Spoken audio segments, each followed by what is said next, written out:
Coming up, Orlando take down the Seas again, and the Bucks cruise with the return of their two stars. This is Locked On Game to Game, NBA.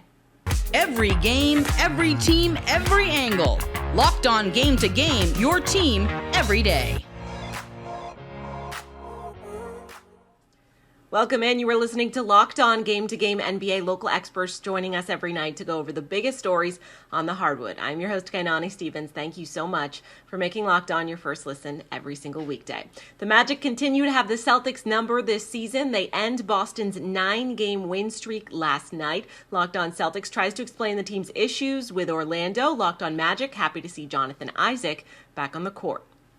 Boston Celtics 9-game winning streak is over, and they just can't beat the Orlando Magic. I don't know what's up with that. I'm John Corrales of the Locked On Celtics podcast. Actually, Orlando does present a tough challenge for the Celtics with their length, with their energy. The Celtics came out a little flat, and the Orlando Magic took advantage of that by getting out there in transition and scoring a ton of points in the paint.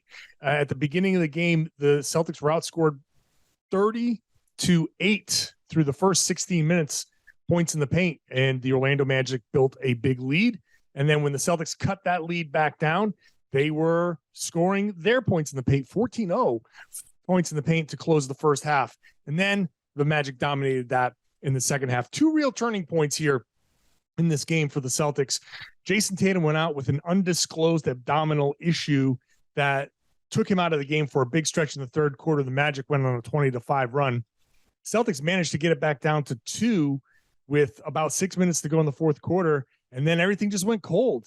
They couldn't hit a shot. They went more than 4 minutes without scoring a basket, and that's where Orlando ran away with this thing. The Celtics just settled for too many threes.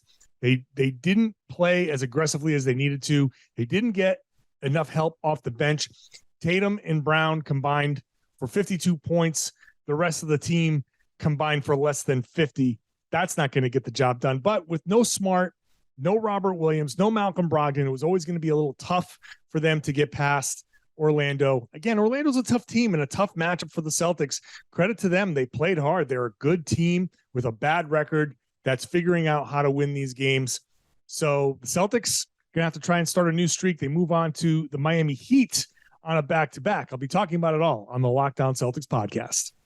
Jonathan Isaac is back, and it has energized this Orlando Magic team to do what a lot of people probably didn't think this young team could do, and that's beat the Boston Celtics and their 9-game winning streak and get their third win over the Celtics this season. My name is Philip Rossman, the host of Locked On Magic, and obviously the storyline in this game is Jonathan Isaac making his return after 2 seasons, full 2 seasons, almost 3 years off the court at the Amway Center. He scored 10 points and just added a ton of energy to the game.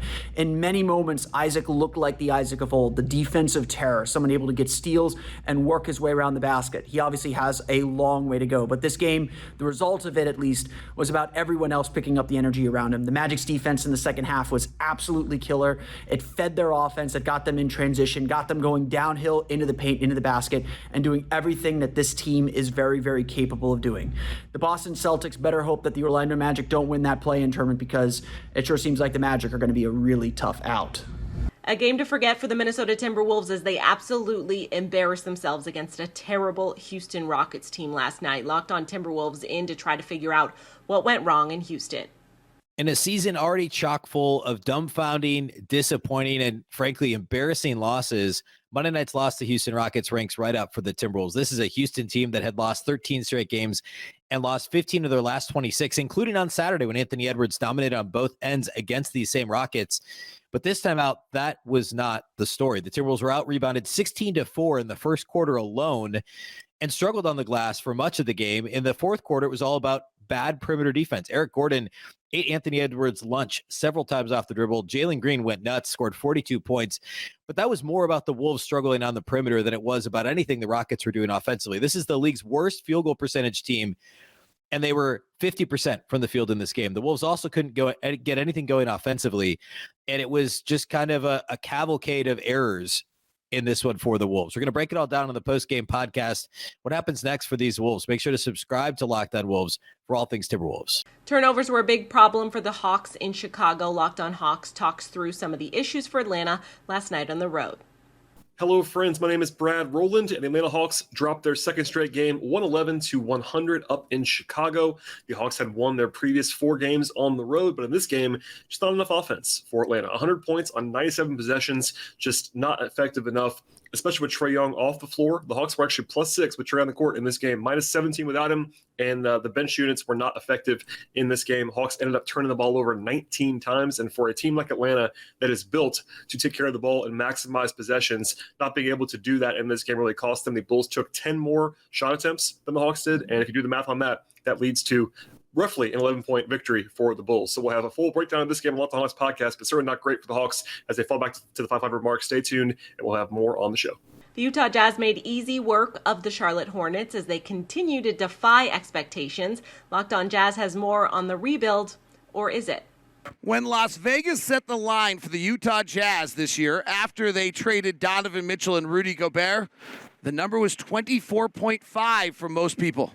Well, the Jazz, 50 games into the season, have won their 25th game, are now sitting 25-25, clearly in the middle of the playoff and play-in race in the Western Conference as they defeat the Charlotte Hornets 120-102. David Locke of Locked On Jazz. The Jazz tonight just rolled. They scored 37 points in the second quarter. They shut down the three-point shooting game of the Charlotte Hornets completely as the Hornets went 2 of 16 from 3. They did not have a 3 in the first half of the game.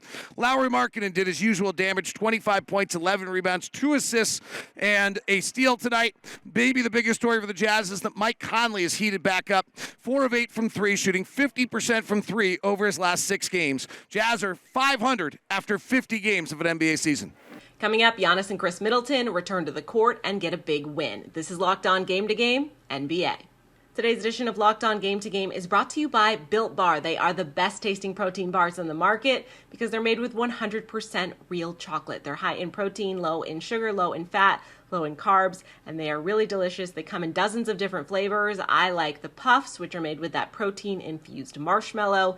If you head over to Built.com, you can use our promo code LOCKED15. It gets you 15% off of your order. So just put in that promo code LOCKED15 to get 15% off your order at Built.com. Welcome back to Locked On Game to Game NBA. I'm your host, Kainani Stevens. Thank you once again for making Locked On your first listen every single weekday. The Bucks are at full strength, and when they are at full strength, it's difficult for any team in the NBA to beat them. The Pistons really had no shot of it on Monday night. Locked On Pistons underwhelmed with the performance. Locked On Bucks happy to see Giannis and Chris Middleton back on the court. Healthy for the first time this season, the Milwaukee Bucks dismantled the Detroit Pistons on the road. My name's Kane Pittman. I'm the host of the Locked On Bucks podcast. 150-130 is your final. Chris Middleton in the lineup for the first time since December 15. Giannis had missed 5 straight games. He comes in, combined the Bucks' health with the fact that the Pistons had just got off the plane coming back from Paris, and it was a recipe for disaster. The Bucks put up 49 points in the first quarter, and as I mentioned, went on to put 150 on the board overall. They haven't been a good offensive team this season, the Bucks. They've been in the bottom 10 teams for the majority of the year, but they are starting to find their rhythm, particularly from 3. 11 different players hit a 3 in this game. They hit 23 all up, and it continues a really hot January from the outside. But the big takeaway here, the Bucks have their guys back. First time this season that you've got Giannis, Chris, Drew Holiday, and Joe Ingles in the lineup. Hopefully that continues for this team as the road to the playoffs continues. The Trailblazers used a matchup with the lowly San Antonio Spurs to get their mojo back, so to speak. Locked On Trailblazers, happy to see the team is back on track. Trailblazers bounced back from their worst loss of the season by scoring a boatload of points and beating a bad basketball team. That's one way to do it. I am Mike Richmond, host of Locked On Blazers, and the Trailblazers scored a season-high 147, and they thumped the Spurs in the final quarter and a half to turn this into a rout. After their worst loss of the year against the Los Angeles Lakers, the Blazers just needed to take care of business and win comfortably against a bad basketball team. They did that. The next challenge is to beat a team that's trying to make the playoffs. We'll see if they can do that on Wednesday when they play the Jazz. But for now, baby steps. They get a win that they needed over the Spurs. That's going to do it for this edition of Locked On Game to Game NBA. Thank you again for making Locked On your first listen every weekday. Now go make sure you're subscribed to Locked On NBA and your favorite team's Locked On podcast here on YouTube and wherever else you get your podcasts from. I'm Kainani Stevens. This has been Locked On Game to Game.